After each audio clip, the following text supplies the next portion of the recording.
Bapak Ibu umat Allah yang terkasih,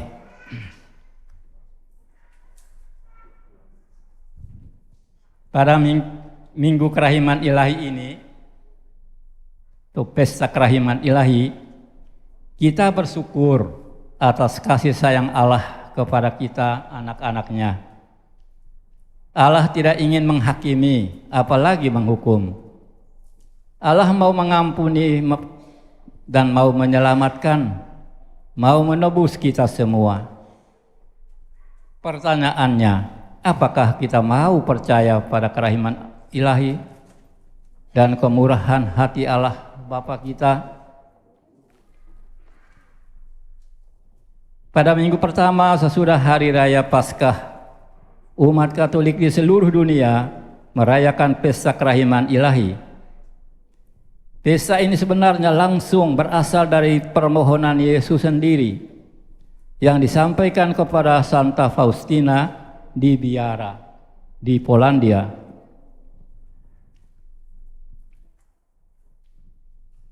Pada tahun 1905, lahirlah seorang gadis kecil bernama Kowalska di suatu desa kecil di Polandia. Karena miskin dan karena harus ikut mencari kerja, maka ia harus sekolah. Ia hanya sekolah sampai kelas 3. Pada usia 16 tahun, ia menyatakan keinginannya untuk masuk biara, tapi ayahnya menolak. Maka ia tetap bekerja membantu orang tua. Namun pada usia 20 tahun, Tuhan sendiri menyatakan atau menyuruh dia pergi ke kota Warsawa untuk menjadi suster. Dan dia diterima di biara Bunda Maria Maharahim.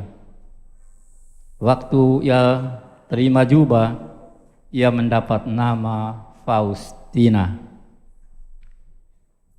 Karena pendidikannya rendah, maka Faustina mendapat pekerjaan di biara yang amat sederhana, yaitu urusan dapur, urusan masak, bekerja di kebun, atau kadang-kadang menerima tamu.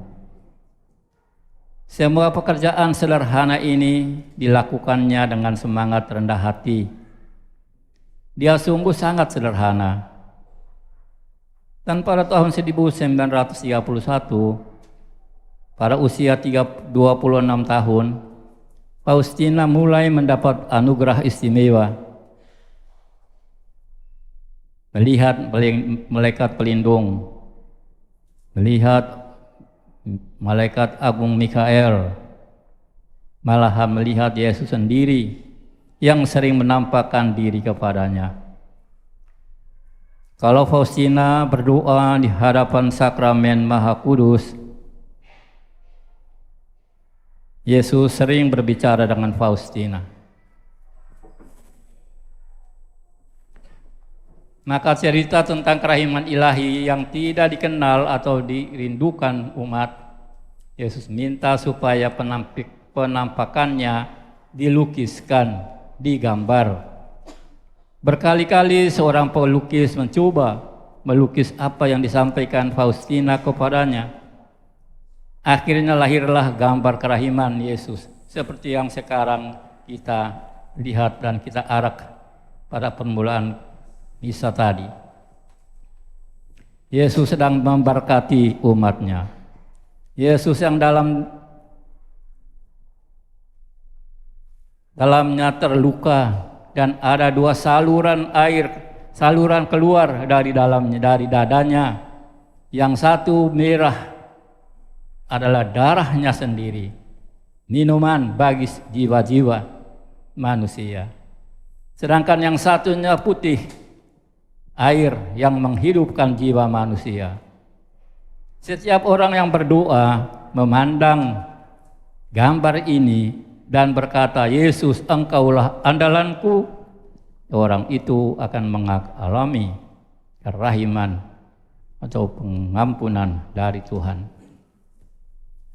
Faustina sering berdoa mohon kerahiman Allah bagi jiwa-jiwa manusia di api penyucian.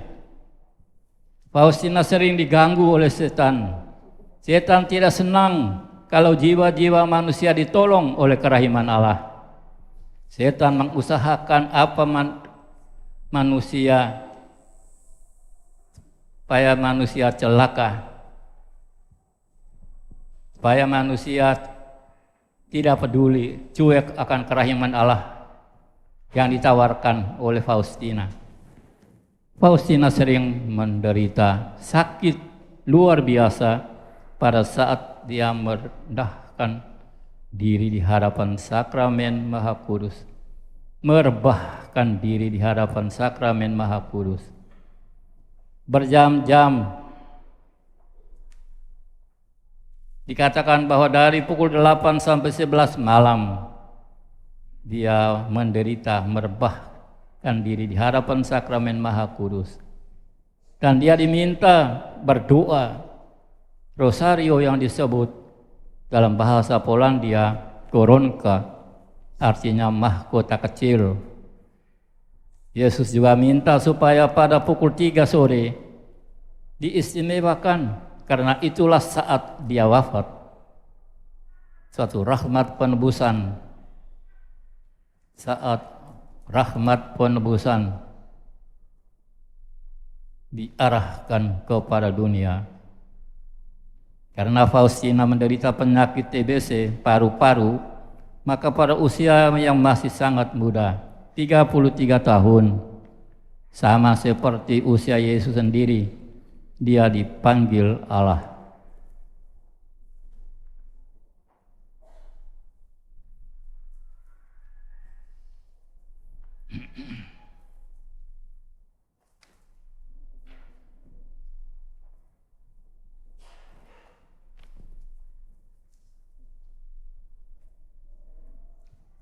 Bukan karena jasa atau pekerjaan besar, tetapi karena kerahiman Allah lah Faustina dinyatakan sebagai seorang kudus, santa.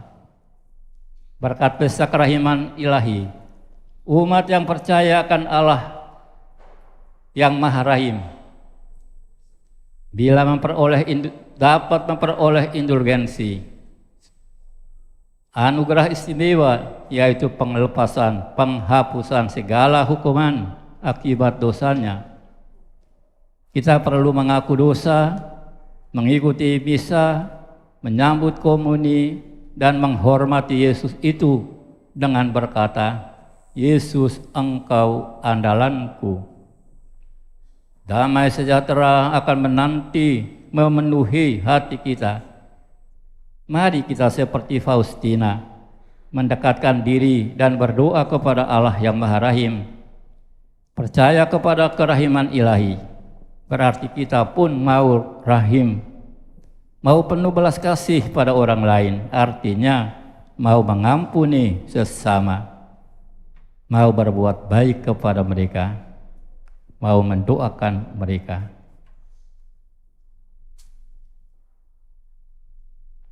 Itulah inspirasi pada pesta kerahiman ilahi ini. Berkat Allah menyertai kita. Amin.